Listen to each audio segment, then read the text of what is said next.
5 steps to clean your face every day. Actually আমরা face clean করার সময় কিছু কমন মিস্টেক্স করে থাকি। সো আজকে আমি আপনাদের সেই কমন মিস্টেক্সগুলো দূর করার জন্য কিছু পদ্ধতির কথা বলবো, যেভাবে আপনার স্কিনটাকে আপনারা ভালোভাবে ক্লিন করতে পারবেন এবং একটা হেলদি স্কিন পাওয়ার জন্য আপনার স্টেপসগুলো অবশ্যই ফলো করতে হবে। নাম্বার 1 হচ্ছে choose your face wash according to your face type. আপনার স্কিন যদি ওয়েলি হয় অথবা কম্বিনেশন বা ড্রাই স্কিন হয়, তাহলে সেই অনুযায়ী আপনার স্কিনের ফেস ওয়াশটা নির্ধারণ করতে হবে। যেমন আমরা ওয়েলি স্কিনের জন্য ওয়েল কন্ট্রোল ফেস ওয়াশগুলো ইউজ করি, এর মধ্যে নায়াসিনামাইড থাকতে পারে, স্যালিসাইলিক অ্যাসিড থাকতে পারে। ড্রাই স্কিনের জন্য আমরা হাইলোরিক বেসড ফেস ওয়াশগুলো নর্মালি আমরা রেকমেন্ড করে থাকি। সেকেন্ড স্টেপস হচ্ছে always apply your face wash in your dump skin. এর মানে হচ্ছে প্রথমে আমরা ফেসটাকে ভালোভাবে পানি দিয়ে ধুয়ে নিব।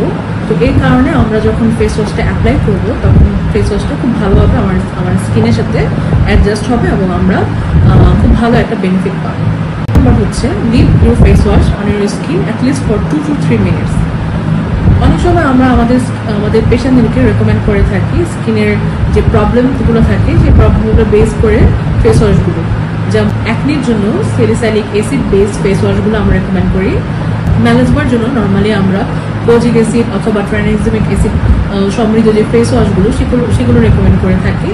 সো এই ফেস ওয়াশগুলো আপনার স্কিনে যদি অ্যাপ্লাই করার পরে 2 থেকে 3 মিনিট যদি না রাখেন, তখন হচ্ছে ফেস ওয়াশটা ভালোভাবে কাজ করে না।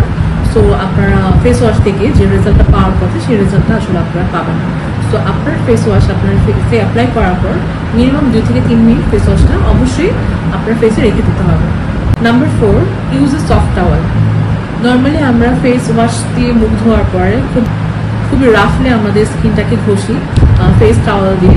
এটা একদমই করা যাবে না, কারণ আমাদের ফেস ধোয়ার পরে কিছু তেল বের হয় যেটা আমাদের স্কিনের জন্য খুবই দরকার। তো সেই তেলগুলো যদি আমরা খুব জোরে জোরে ঘষি তখন আমাদের স্কিনে এটা হার্মফুল এফেক্ট করে এবং স্কিন অনেক রাফ হয়ে যায়।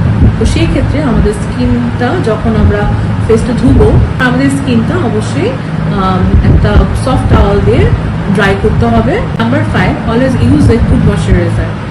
নর্মালি আমরা যখন ফেস ওয়াশটা ইউজ করি আমাদের স্কিনটা অবশ্যই ডিহাইড্রেটেড হয়ে যায়। তো স্কিনটা দেখতে তখন বাজে লাগে। অ্যাজ এ রেজাল্ট আমাদের স্কিনে ফাইন লাইনস, রিঙ্কলস খুব তাড়াতাড়ি এসে পড়ে এবং হাইপার পিগমেন্টেশন দেখা যায়। সো অবশ্যই আপনার ফেসটা ক্লিন করার পরে এবং টাওয়াল দিয়ে ড্রাই করার পরে একটা ভালো ময়শ্চারাইজার ইউজ করুন। এখন আপনারা যদি এই ধরনের কোনো প্রবলেম ফেস করছেন যে আপনার স্কিনের জন্য কী ধরনের ফেস ওয়াশ বা ময়শ্চারাইজার আপনার ইউজ করতে হবে, তাহলে নিচে আমাদের কমেন্ট সেকশনে জানান যে আপনার স্কিন টাইপটা কী।